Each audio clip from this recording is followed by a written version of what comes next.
guys, welcome back to my channel. So today we are talking all things Dave Ramsey.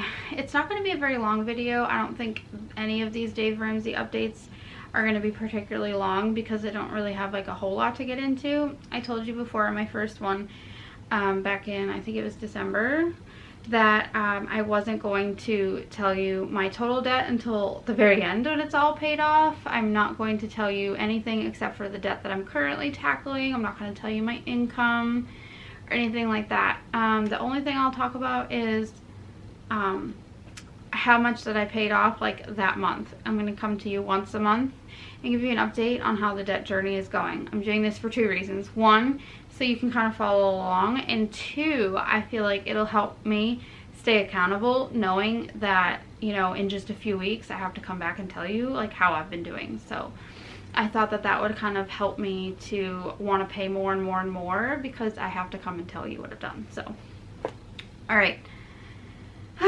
So you're seeing this the first week of February, but I'm reporting for like the whole month of January.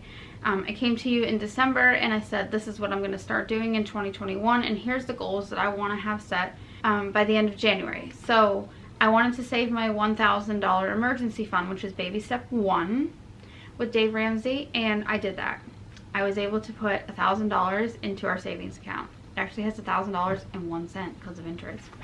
So I'm ahead of the game. Alright, so I did that. I also said that I wanted to pay off some medical bills, so I'll get to that in just a minute. I wanted to tell you how much I paid just making my normal monthly payments in January. So like my total debt amount, and this is not including my medical debt, we're talking about my other debt. I will always include that as like my regular monthly payments or whatever, like my total debt amount, like how much it goes down. And I never included medical bills in with my regular debt amount. I don't know why, I just didn't. I just never counted it because medical debt is kind of always sort of fluctuating in a sense, because every time I go to the doctor, like something adds on to it, and I was just always having different numbers fluctuating. Now that I have a zero balance with medical bills, because I did pay them all off, I mean, I've just gone to the doctor like a week ago, and I'm sure I'll get a bill for $50 or $75 or whatever it is, and you know, I'll take care of those as they come. I'm hoping that they don't rack up again. If they start to month to month where I can't get ahead of them, then I have to, that's going to be the thing that I have to start tackling, and I have to stop what I'm doing with the debt snowball, and I have to go back to that because we're not trying to accrue more debt that goes month to month. So as of right now, I have zero balance with it, and I will break down for you like all the things that I paid. But so yeah, regular debts, I paid $1,000 to, well, I should say we, because it's me and my husband, it's not me by myself, but we paid $1,208.61.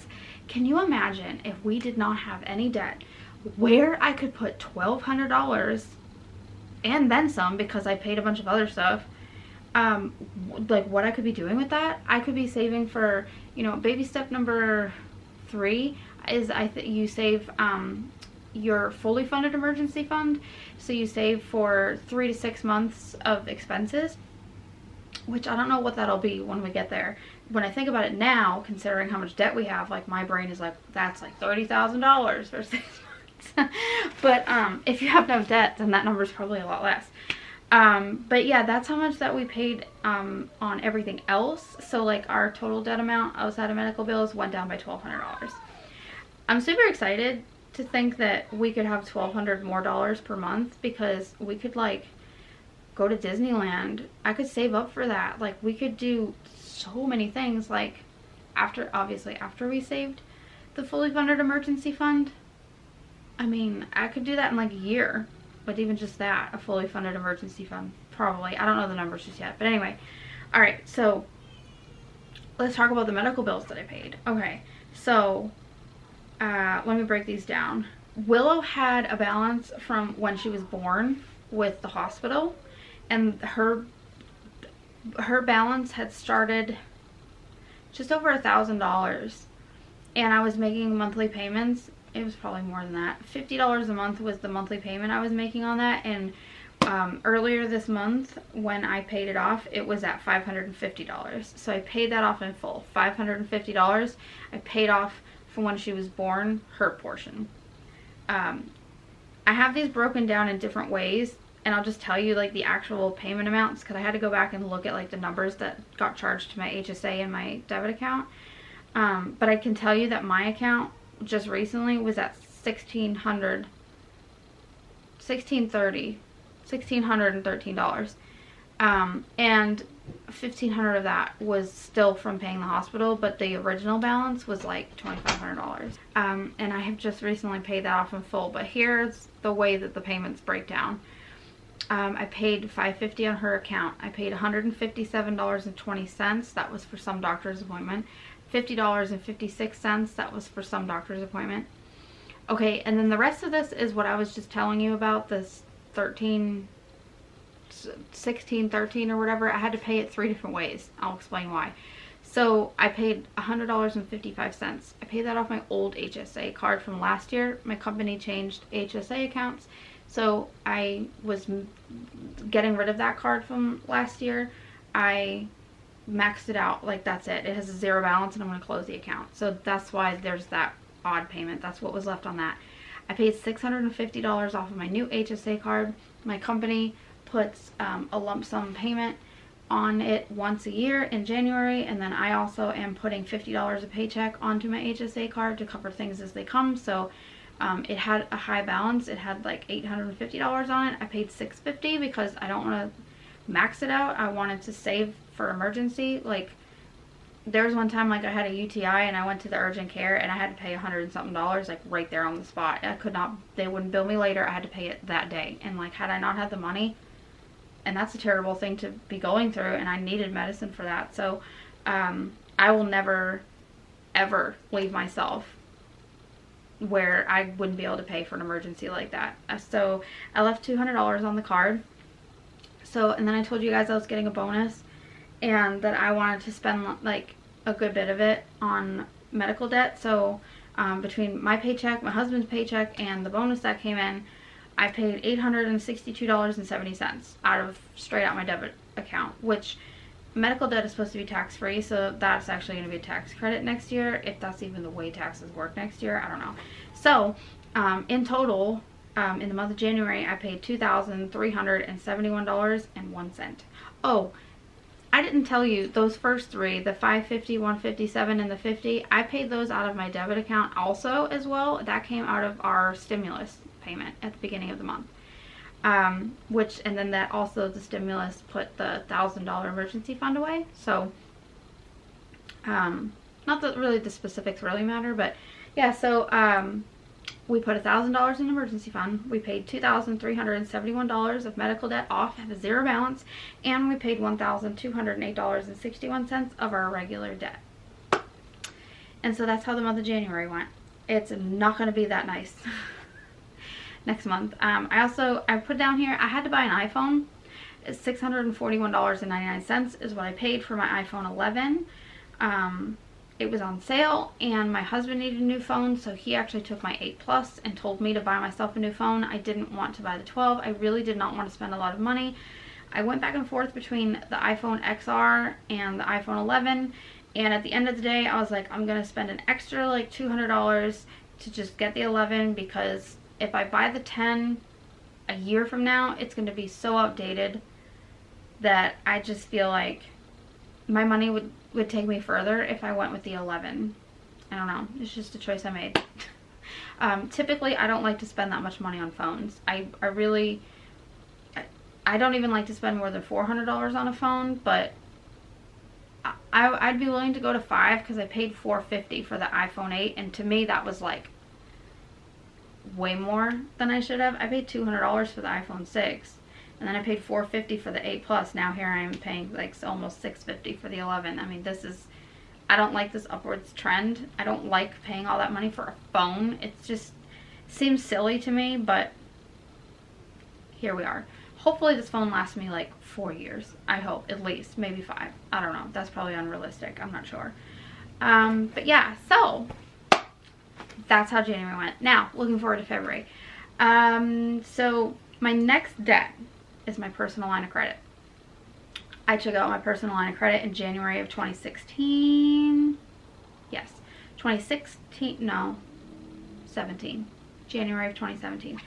I took out my personal line of credit in January of 2017 because my husband, way back then, we were even just dating, got a disability check every month. He still gets a small disability check from the military, because he's disabled from his 2 tours in Afghanistan, and not fully disabled, but just it's changed his quality of life, and so they compensate him for that. And back then our rent was not a lot of money, and his check just covered like our rent at his dad. We were renting his dad's mobile home. That's a whole nother story for another day. But his check never came in that month, that January of 2017, and we were like, where is it? Like, that's our rent. And it didn't come in. And come to find out that they decided that he overpaid, or they overpaid him or something in 2016, and they took that month's check for retribution or whatever, and decided that they just didn't need to make sure that we knew about that. And that was like really devastating to all of a sudden like not have something that you planned on. And I have got to a point where I would really like to be in a place where we don't rely on it at all. Right now we do, and I don't want to, because that happened to us, but this is just where we are with life. We had a second kid, and that's about the only thing that saved us when we had her. But yeah, so I went to the bank and I told them what was going on. I said, look, we're not going to be able to make rent this month, and it was unexpected, and it whacked us right in the face. Back then I didn't even work. I was in college. He was the only income in the house. So they were like, well, you have great credit, so how about a personal line of credit? You can just move money from it into your bank account and just pay things as you need, and then you can put it right back. And I was like, yeah, that sounds great. And it was like no interest for like a year. Well, and here I said this video wasn't going to be long. I really didn't use it. We did that, and I started to pay it off, but then, you know, things happened to me in my life to where I ended up a single mom, and I had to move, and I had to pay things, and I had to pay to move, and I had to put a security deposit down, and I had ended up maxing that out. My limit was $3,000 on it, and at a point I ended up maxing it out, paying for daycare and moving and everything. And I had just recently, back in November of 2020, I had got my balance all the way down to like $500. Like, I was literally like one paycheck away from paying it off, because I had a daycare voucher last year because of COVID, and I didn't have to pay daycare for a couple months at the end of the year. And every time I got paid and I didn't have to pay daycare, I was doing other things. I was paying things, and I was doing other things that needed to get done. Like, PJ got all brand new tires, like I did Christmas. I did a bunch of stuff, and I was going ham on that debt, and I was about to get rid of it. And then our water heater broke. And they came out here on a Friday night and told us that the cost to fix the water heater was literally $9 more than the balance that I had on that account. Like, it was $2,400 and something dollars or whatever it was, plus $9. So I had to move the entire thing into my bank account, plus $9 out of whatever I had in my account, and I had to write them a check for them to come and redo our entire water heater. They had to take out the old one, they put a new one in, they had to move it, they had to redo all the piping, they had to redo a sensor, they had to do a bunch of stuff that was not done correctly to it from the last people that did it. And I had been told this before, so I know they weren't lying to us. But yeah, so it got maxed out again just last November. So I made the monthly payment December and January, for that matter. It actually, the interest put it over $3,000 in January, because after December's payment and then the interest hit it, it was over, it went over $3,000, and they said, you need to square this away immediately. So I had to make an immediate payment to bring it down to $3,000, because it was like in the red because I went over. And then I made my monthly payment, and then they charged my interest back, which the interest rate is not pretty on a personal line of credit. It's like a credit card. And so right now my balance is $2,981. I have like $19 worth on my line of credit. If I needed 19 bucks, I have it. So that is our next debt. that we're going to start tackling in February is personal line of credit, $2,981. My plan, and I hope as well, is to start making not only the minimum payment on it, which is like 80 something dollars, but also our student loans are in forbearance until December through the Fed loan servicing has suspended payments. And instead of making the extra payments on the student loans, I'm going to put our student loan payments towards the personal line of credit, so that'll be an extra payment on it per month, and then any extra money on top of that, like, you know, because of the snowball. I should have $100 a month to also put on it because I was paying $100 a month on the medical debt, and so I'm no longer paying the medical debt, so I should also be able to put that onto it. So between those 4 things, I should be able to put at least $400 towards it per month. I really hope that I stick to that. That's my plan. That's the Dave Ramsey way, is to do that plus any extra. So at that rate, at Miss Willow just woke up, at $400 a month, if I even just did that and I didn't have anything extra, it should be paid off in like 8 months. So I'm hoping, really hoping, that I have a good year and I'm able to pay it off by the end of the year. It'd be really amazing, between like taxes coming in and stuff, to have it paid off by summer, but you know, I don't know. My husband's income is not stable. It fluctuates because he's a dump truck driver, so I'm not able to actually sit down and look at numbers and be like, this is exactly what we're gonna have, this is exactly what we can pay. I can't do that. I don't know. So sometimes if he has like a little bit more money, like, we're good, and then like he'll have weeks where like it's not good, it's not enough, and like I have to cover things. It's very, yeah, up and down. So that's what makes my thing with tackling paying off our debt so complicated. It's actually not really that simple because of his job. So I can't map it out dollar for dollar like they want you to for Dave Ramsey. So, but anyway, that's my goal. That's what I'm gonna work on. So I'll come to you next month and I'll let you know how far I have gotten with that goal, and that will definitely be a very short video, I'm sure, because I don't think I'll have paid it off unless I win the lottery or something. So that's my update for Dave Ramsey for January of 2021, and I will see you guys in my next update.